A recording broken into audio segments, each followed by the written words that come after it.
आपको स्क्रीन पर दिखा रहे हैं। 7 दिन की पुलिस रिमांड पर है। आरोपियों की किस तरीके से परेड निकाली गई है वो भी तस्वीरें हम आपको दिखा रहे हैं। तो 7 आरोपियों को 7 दिन की पुलिस रिमांड पर पूछताछ अब उनसे की जाएगी।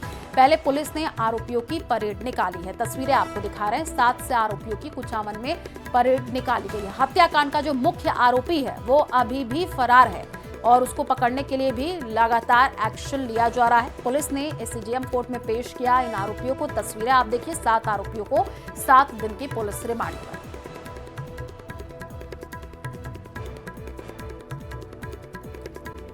लाट राजकीय उमावी मैदान में ये सभा है।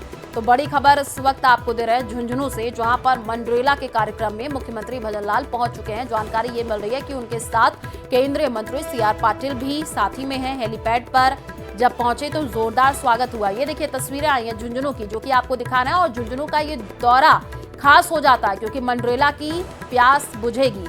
कुंभाराम नहर पर बड़ी परियोजना का शिलान्यास और मनरेगा से पिलानी तक कुंभाराम नहर का पानी भी पहुंचेगा। तो झुंझुनू दौरा क्यों खास है ये देखिए, हम आपको ग्राफिक्स के जरिए समझा रहे हैं। 35.57 करोड़ रुपए से बिछेगी यहां पर 26.5 किलोमीटर लंबी पाइपलाइन। तो योजना के तहत 252 गांव पेयजल आपूर्ति से जोड़े जाएंगे। बड़ी खबर इस वक्त आपको बता रहा है, झुंझुनू को कई जल परियोजनाओं की इससे सौगात मिलने जा रही है। जल संचय, जन भागीदारी, ये भी बताया जा रहा है। ये तस्वीरें हम आपको दिखा रहे हैं। पहली तस्वीर आप देखिए किस तरीके से हेलीपैड पर जोरदार स्वागत हुआ जब वहां पर पहुंचे। तो दूसरी तस्वीरें हम आपको दिखा रहे हैं सभा स्थल की, जहां पर जोरदार तैयारियां देखने को मिल रही हैं। कार्यक्रम स्थल के लिए रवाना हो चुके हैं और कार्यक्रम स्थल की भी तस्वीरें एक तरफ हम आपको स्क्रीन पर दिखा रहे हैं। ये जो दूसरी तस्वीर है वो आप देखिए। पहली तस्वीर जब वहां पर पहुंचे तो हेलीपैड पर किस तरीके से जोरदार स्वागत हुआ वो तस्वीरें हम आपको स्क्रीन पर दिखा रहे हैं। झुंझुनू का ये दौरा कई मायनों में काफी खास हो जाता है क्योंकि हमने अभी आपको ग्राफिक्स के जरिए बताया कि कितना लाभ जो है पहुंचने वाला है।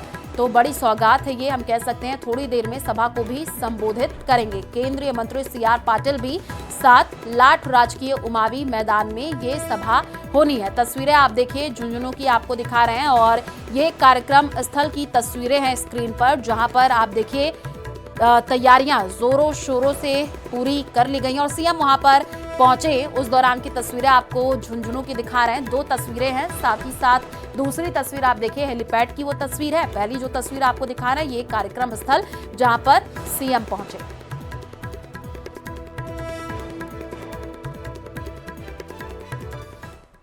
और इसी बीच बड़ी खबर अलवर से है, जहां उद्योग नगर थाना क्षेत्र के देसुला गांव में युवक करण मल्होत्रा की हत्या के मामले में चल रहा विरोध खत्म हो गया है। हालांकि धरने में मौजूद लोगों ने सरकार से मृतक के परिजन को सरकारी नौकरी, 50 लाख का मुआवजा, आरोपियों की गिरफ्तारी सहित आरोपी की दुकान पर बुलडोजर चलाने की मांग रखी है। मांगे अगर नहीं मानी गई तो 72 घंटे का अल्टीमेटम दिया गया है, जिसको लेकर के जिला प्रशासन और पुलिस प्रशासन को मांग पत्र सौंपा गया है, जिसमें वही जिला प्रशासन ने एक मांग को पूरा किया।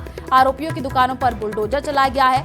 दरअसल युवक करण मल्होत्रा की लाठी, डंडे और साइकिल की रिम से सिर पर हमला करके हत्या कर दी गई थी और इस हमले में उसका चचेरा भाई चिंटू मल्होत्रा भी गंभीर रूप से घायल हो गया है, जिसका इलाज चल रहा है, जिसको लेकर के बजरंग दल और वीएचपी के कार्यकर्ता अस्पताल परिसर में धरने पर बैठ गए। आरोप ये लगाया गया है कि ये हमला समुदाय विशेष के लोगों ने सर तन से जुदा के नारे लगाते हुए किया है। हालांकि धरना तो खत्म हो गया है। तस्वीरें आपको अलवर की दिखा रहे हैं। आप देखिए किस तरीके से वहां पर माहौल गर्मा गया। आरोपियों की दुकानों पर बुलडोजर चलाया गया है। युवक की हत्या मामले में सनसनी फैल गई।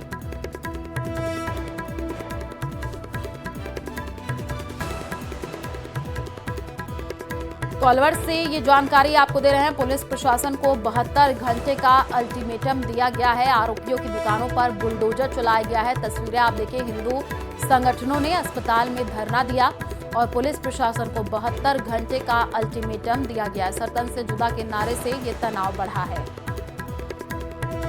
देखो 72 घंटे में तो कहा है कि अरेस्ट करे जो भी आरोपी इसमें है, बट हम तो यह है कि जैसे ही आज ये प्रोसेस पोस्टमार्टम और प्रक्रिया होती है, कुछ आरोपी जो मेन है उनको तो आज ही गिरफ्तारी उनकी करेंगे, ये हमें विश्वास है। दूसरा, इसमें जो आरोपी इन्वेस्टिगेशन के बाद इसमें शामिल मिलता है और है, उन सबको गिरफ्तार करेंगे। एफआईआर जो है वो ऑलरेडी दर्ज हुई थी 307 में, उसके बाद डेथ होने के बाद 302 इसमें लगाई है। साथ ही जो मेडिकल है वो मेडिकल बोर्ड से किया जाएगा, ताकि मेडिकल जो है वो ढंग से हो और कॉज ऑफ डेथ जो है वो फाइल पे ढंग से आ जाए। दूसरा हम यहाँ ये कहेंगे कि इन्होंने जो भी सुझाव, अभी इनकी जो 14 लोगों की जो कमेटी थी, इन्होंने जो भी अनुसंधान से रिलेटेड जो इनको डर लग रहा है या किस तरह से अनुसंधान को जल्द गति से करना है, इसके बारे में जो दिया है उसके खिलाफ हम जो है आरोपियों के खिलाफ कार्रवाई करेंगे। साथ ही ये जो सुझाव है इसमें जो भी लीगल और जो सही चीजें हैं और जो भी न्याय को लेकर चीजें हैं, इनमें हम आश्वस्त कराना चाहते हैं कि पूरी तरीके से इसको करेंगे। और इसी बीच उदयपुर से बड़ी खबर है, जहां पर यूथ कांग्रेस और एनएसयूआई का प्रदर्शन देखने को मिला है। आरके सर्कल पर रोड जाम करके विरोध किया गया है। यूडीए की कार्रवाई के विरोध में प्रोटेस्ट कर रहे हैं। यूडीए ने करीब 35 दुकानों को सील किया था।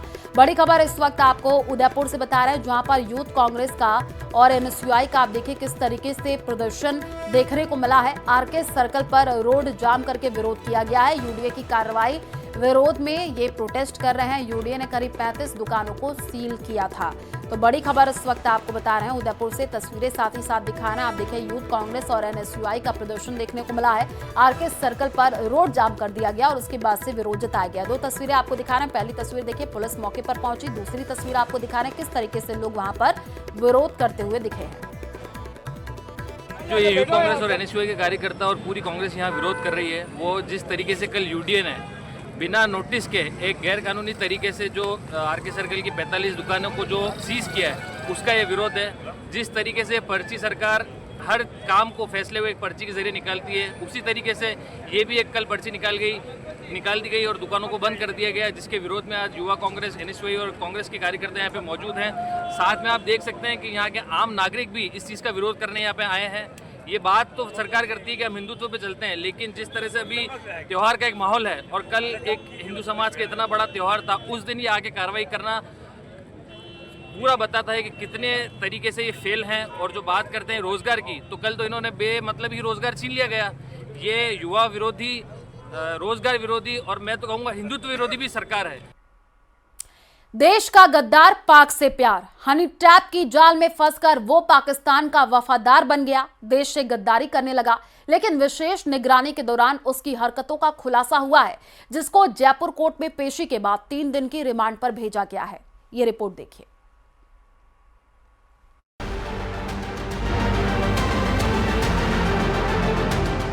देश का गद्दार पाक से प्यार, आईएसआई से जुड़े तार, जासूस गिरफ्तार, पाकिस्तान भेजी जानकारी पड़ी भारी।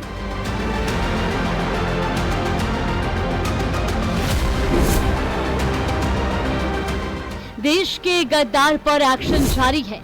इसी क्रम में 10 अक्टूबर को एक और पाकिस्तानी जासूस पकड़ा गया, जो पाकिस्तानी खुफिया एजेंसी आईएसआई के संपर्क में था। दरअसल ऑपरेशन सिंदूर के बाद सरहद पर राजस्थान इंटेलिजेंस ने निगरानी तेज कर दी है। अलवर स्थित शादी क्षेत्र की निगरानी के दौरान एक शख्स की गतिविधियां संदिग्ध पाई गई, जिसके बाद सीआईडी राजस्थान के इंटेलिजेंस ने उसे गिरफ्तार कर लिया। गिरफ्तार आरोपी का नाम मंगत सिंह है। वो अलवर के गोविंदगढ़ का रहने वाला है, जो पाकिस्तानी खुफिया एजेंसी आईएसआई के लिए जासूसी करता था। और अलवर में ये बेस है, अंग्रेजों के समय का बेस है, उसके आसपास नजर आया है। तो वहां से जब इसको ट्रैक किया गया, परमिशन ली गई अपने सीआईडी इंटेलिजेंस के डीजी साहब अपने, उन्होंने ट्रैक किया, मॉनिटर किया इसको, और उसके बाद जो जो डायरेक्शन दिए, फिर इस केस के जो अनुसंधान अधिकारी है श्री छुट्टन लाल मीना जी साथी हैं, और उन्होंने सीडीआर लिया। सीडीआर में पता लगा कि ऑपरेशन सिंदूर के टाइम से पहले ही ये इंसान मंगत सिंह नाम का आदमी एक्टिवेट था और पाकिस्तानी हैंडलरों से बात कर रहा था, सूचनाएं भेज रहा था, वीडियो फुटेज भेज रहा था। कुछ वीडियो फुटेज लीक भी करी है इसने, डिलीट भी करी है, और फोटोग्राफ्स भी उसमें शामिल है। जांच से पता चला कि मंगत सिंह पिछले 2 साल से पाकिस्तानी खुफिया एजेंसी के हैंडलरों के संपर्क में था। वो सोशल मीडिया के जरिए संपर्क बनाकर जानकारी साझा कर रहा था और लगातार अलवर सेना कैंट सहित सेना की प्रमुख जानकारियां भेज रहा था। जानकारी भेजने की एवज में पाकिस्तान से उसे कई बार मोटी रकम भी मिली है। इंटेलिजेंस की जांच पड़ताल में सामने आया कि एक नंबर हनी ट्रैप से जुड़ा हुआ है। उसे पाकिस्तानी हैंडलर ने ईशा शर्मा के संपर्क में था। कथित तौर पर ईशा शर्मा ने मंगत सिंह को हनी ट्रैप में फंसाया था। फिलहाल लगातार उससे पूछताछ की जा रही है और पूछताछ के दौरान कई बड़े खुलासे भी हो रहे हैं। Bureau report, news 18 Rajasthan.